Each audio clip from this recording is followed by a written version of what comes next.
Howdy, folks. I'm here today to talk to you about something that was very, very personal and very, very important. As you can see, it may be a little grainy. I'm just using the webcam that's built into this computer. I don't know where my like Toshiba or whatever HD one is, but it doesn't really matter how pretty I look. What matters is the story that I have to tell to you today, and it's the story of how I got suspended and how I got reinstated, and the 40 days of roller coaster and whatnot. So on the 21st of December, no, actually, back up. And I'm doing this completely without notes or script or anything. On I think the 12th or so of December, I woke up to an inauthentic complaint on a Zelda action figure. And I had bought 90 of them from another seller who sells B2B. He'll sell to other sellers. He had bought them direct from the manufacturer and everything, but he provided me with an invoice, but I just didn't feel like submitting it. I didn't know if it would be enough. And this was after a buyer had bought the action figure and thought that it was fake because it arrived damaged. It was a broken leg or arm or something. Some appendage on it was broken. I don't remember which appendage. And left a negative feedback, and I got the negative feedback removed. Even it got taken off, blamed as FBA shipping whatnot. But then about a week later, it was the 12th to the 13th, and I got an inauthentic, and I didn't respond with an invoice. And on the 21st, I was suspended for it. I contacted Matt Colvin, who had gotten suspended. He's like my go-to bro with a lot of stuff with FBA. And he's like, yo, Scott Margolis, you should do you remember him? And I'm like, who? He's like, he's the dude that lost his cell phone at ASD. Where Scott had lost his cell phone and I loaned him my extra for a day.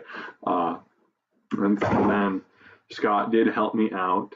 So I was suspended on the 21st, and I think we filed a first letter. We filed the plaintiff with an invoice provided on the 22nd, morning of the 22nd. And so they came back and they're like, oh, and we want info on this ASIN and this ASIN additionally. So we want stuff on 3 ASINs. We have your action figure ASIN, but we also want stuff on this PS4 game and this cell phone case. The PS4 game was Battlefield Hardline for the PS4. I had bought it. I had bought like 3 or 4 copies on Black Friday for $8. Sold them for like 17 or so. And with that, a week beforehand, I had received a negative feedback claiming it was fake. I instantly issued a refund. I issued a refund for I think $21 to cover the cost of going to Walmart, picking a copy up full price off the shelf, and plus the tax, or I think it was $21. It was $20 or $21 that I issued. And I'm like, or if you just want to reorder off Amazon, you can pocket the money. Never heard back from them. I got that feedback removed, and I had the Walmart receipts. So, and then there was also the cell phone cases from Kohl's, and I had sold like 200 of them, and there were some returns that I just thought were associated with products, and it was either me or my prepper had forgotten to take the stickers off a batch of them, which contributed to it, I think, because there was negative feedback saying that they didn't think it was new because there were store stickers on, price stickers on it. So take the damn stickers off of what you are selling. Don't be leaving stickers on. So then I had OA receipts with Kohl's, which have UPCs. The Walmart receipts have UPCs. So I spent $250 at Sam's Club on a receipt scanner because it was the only option that I could find in town without having to drive like an hour and a half to the Twin Cities. So it's Q4, time sensitive. Go to Sam's Club, fork over the $250 for a really nice receipt scanner. It's made by Neat. It uploads straight. I can connect to the Wi-Fi, and then it will upload to the internet that I can download from there. And so I highlighted the Walmart UPCs and uploaded the invoice and uploaded everything. And then they just kept, they kept wanting more. They would want more information. They would want more added to the plan of action. Christmas Day was horrible. I mean, I just leading. This was all leading up to Christmas, and I was just a horrible, depressed wreck. Because it's my first Christmas away from my family, which I spent it with my cousins and my aunt and uncle and all my cousins' kids and stuff like that. But it was kind of depressing, sitting here submitting an appeal on Christmas Day, getting it denied. But I did have a loan from Amazon, and I think that's what definitely helped me out. Whereas I owed Amazon at the time like $82,000. So it was on, I think it was on the 28th or so. I received an email from Amazon Lending, and I'm like, this is in the middle of the cycle. So what's this about? And it's like, hey, we see you're suspended. Is there anything we can do to help you? If so, give us a good time to call and a phone number to call. So I gave them my phone number, and I'm like, call me anytime. And then the next morning I got a phone call, talked with this dude who had been following my case because Amazon, every time an email was sent to me, it was carbon copied to someone's name at Amazon.com. And then it turned out that, and then I had been sending a carbon copy to that person too, seeing that they were doing it to me. I figured we would do it to them. Scott Margolius helping me thought it was the loan officer, which it turned out it was someone that works with seller performance and lending and does according to LinkedIn, does a bunch of different things. But the guy called me and he's like, hey, it isn't a problem with the cell phone case or with the Battlefield game. I mean, you have good UPC receipts for those. We can see there were negative feedbacks that were stupid, usually. Like with the PS4, I guarantee it was due to operator error because they said they thought it was fake because sometimes it was slow to load. It probably just had a stupid PS4 or something, because it is impossible to fake a PS4 game, and the guy from Amazon acknowledged that. He said that it was an issue of the invoice for the action figure, and there was one little thing I had to add to the plan of action. So I added it to the plan of action. He said that I needed to get a better invoice from my supplier, and so my supplier gave me a better invoice where it was more descriptive, and so I submitted that, and I got denied again. Submitted on the morning of the 29th, or was it maybe the 30th? I don't know.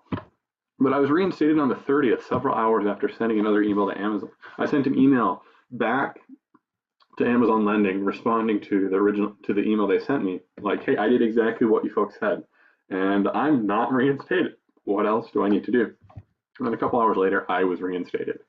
Although part of the reinstatement, I was given velocity review, which typically just comes with merchant fulfilled sellers from what I've seen. So you get a reserve equal to the gross sales of the last 14 days. So if in the last 14 days you've had $20,000 in sales, there's going to be a $20,000 being held. If you have showing up in your payments 25,000, then on whenever a disbursement would be initiated, I have daily payouts, so I can simply hit the button, you would get $5,000. So being suspended for 9 days, once the 5 days of awesome Q4 sales from the middle of December fell off, and I had sales coming in, plus money, about $9,000 that was held at the point of suspension. It was like 7 at the time of suspension, but there were some orders that were getting fulfilled, so the balance was going up. So there was a period of about 4 days where I was able to hit the button once a day, and I would get $1,000 or $2,000, but it wasn't a whole lot. And then as all my textbook sales after the 14 days of that rolled, then I got about $12,000 out over the course of 4 days. And finally, on the 30th of this month, just a couple days ago, Amazon, I hit the button and I waited an hour to check again, and it's like, yeah, you have $28,000 coming to you. So ultimately, my suspension, I should have responded immediately to the inauthentic complaint. And what I would just recommend doing with your sourcing is not source. I haven't sourced from like Marshalls and TJ Maxx or anything really to begin with. I just didn't find it to be a very efficient use of time.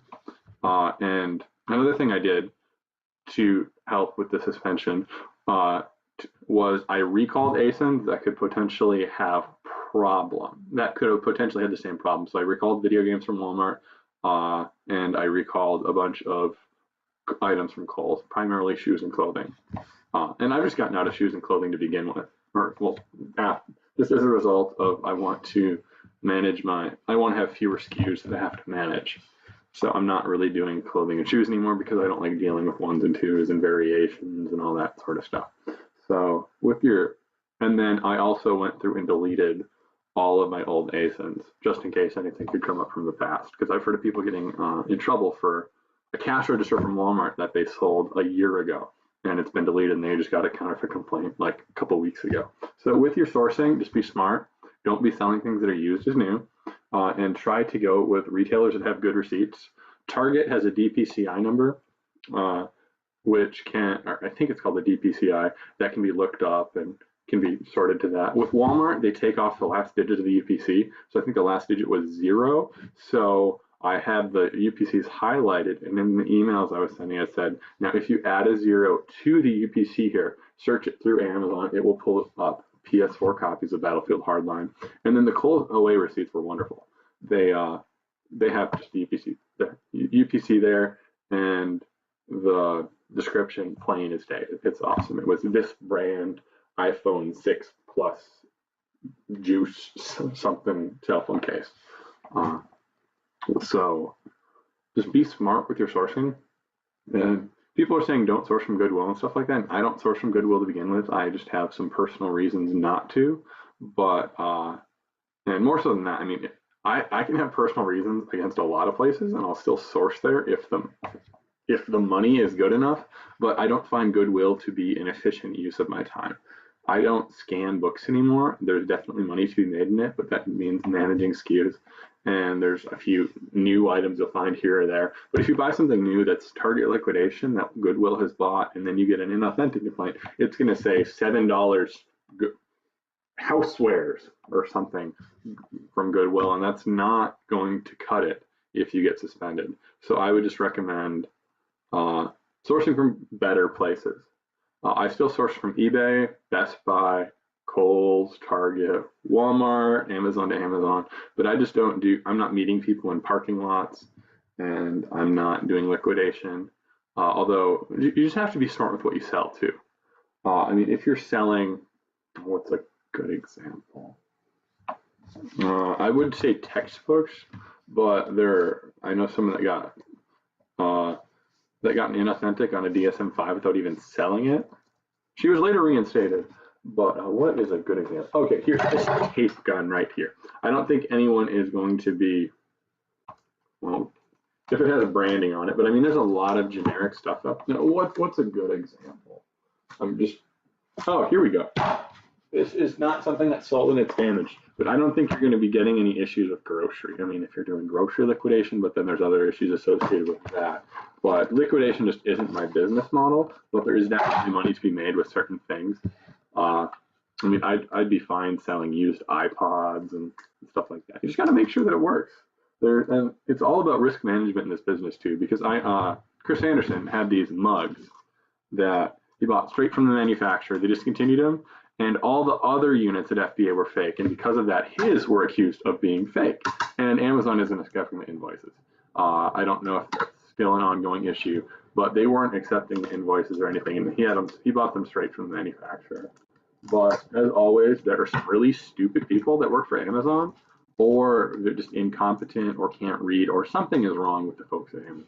Because as I had everything that was needed according to Amazon lending, and seller performance still denied me. So I don't know if lending called seller performance and they're like, hey, this dude owes us $82,000 and we'd like to get our money back as easily as possible, so please reinstate him. Or I don't know what happened, but I'm reinstated now. I have my money and everything is pretty good. But one of the things I dealt with was just crippling, depression. It was the 23rd of December, and here I am talking with Chris Anderson on the phone. He's like, it's okay, you're going to get reinstated. And honestly, I started crying. I don't remember the last time before that I cried out of, sadness. I've cried tears of joy and stuff like that every once in a while. But I don't remember the last time before that I'd cried out of sadness and things sucking. And it was bad. And he's like, suck it up, dude. And sucked it up and I got reinstated. And then with the velocity review, I mean, I had spent a bunch of money on my credit cards, and I was able to pay off my Amex charge card, but I wasn't able to completely pay off my Capital One Spark and my 2 Chase cards. But I got those paid off with the second batch of money that was coming through when it was coming through near the end of last month. I got everything paid off from that. And now I have money in the bank, and I have credit cards that have plenty of available funds on them, and I'm just doing some sourcing. I went on a road trip last weekend, spent like $4,000 on it. I'm looking at a road trip down to Iowa in a week and 4 days or so, like 11 days or so from now. I'm looking at going down to Iowa for a couple days and sourcing the hell out of the wonderful flat state of Iowa. See some corn, buy a lot of video games.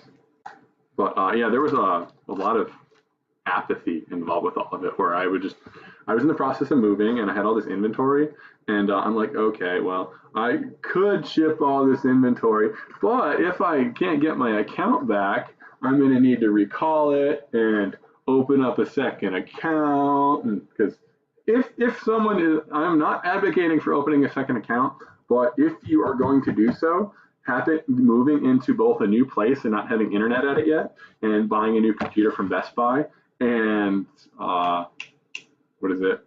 and getting into a new commercial space. And I mean, I would have had to buy new cell phones, get new business entity, and it would have been horrible. But if you have to, there's not a better time than moving. But I was in the process of moving, and I was trying to move but I had all this inventory, and I could have gotten everything shipped. But I was just crippled by apathy. And so it made things annoying, and I've gotten pretty much all of it shipped now, because the plan was to have my cost of goods unsold, the stuff that hasn't sold, have my purchase value of that all done, so I can take a screenshot of Inventory Lab and make it all good. I didn't do that. But I did figure out a workaround where I'd take the screenshot and then I would add the costs from the batches that I made after. But I should have, if you get suspended, continue to ship in, because you're allowed to ship. I mean, I even shipped something via LTL that I had bought from Imaginary. I think it's called Imaginary Products. Peter Mantel, dude's really nice. I spent like $3,000 on some stuff from them, and they all sold. And yeah, I made some really good quick money with that. And I shipped stuff via LTL while I was suspended. You just can't open cases, and your MWS credentials are revoked. So I don't think you can use TA. I wasn't doing any sourcing, but I noticed that Repseller wasn't working. So your credentials are revoked while you're suspended, and you can't open cases for reimbursements and stuff like that. I just recently signed up for Reimbursement Ninja, so hopefully all my reimbursements will be on autopilot. So if God forbid something bad would happen again, I wouldn't have a bunch of money that Amazon owes me that I'd be unable to access. You just have to stay on top of that, stay on top of your shipping. And another thing is I had like a beer or two the entire time I was suspended. I don't think getting blitzed or whatnot would have helped things at all. Probably would have only made things worse. But I did do a lot. I ate a lot of food, which was around Christmas time. I gained like 8 pounds. If it wasn't Christmas time, I don't know if it would have been the same. But I think I've discussed everything that I think there is to currently discuss, but I know there's going to be questions in the comment section. And again, super massive shout out to my main man, Scott Margolius. He got me reinstated. He is a sweet dude at that, and he's cool. I met him in person. Scott, if you're watching this, I owe you a large number of cervezas or your drink of choice when we get to ASD in March. So I want to thank you all for watching. Have a wonderful day.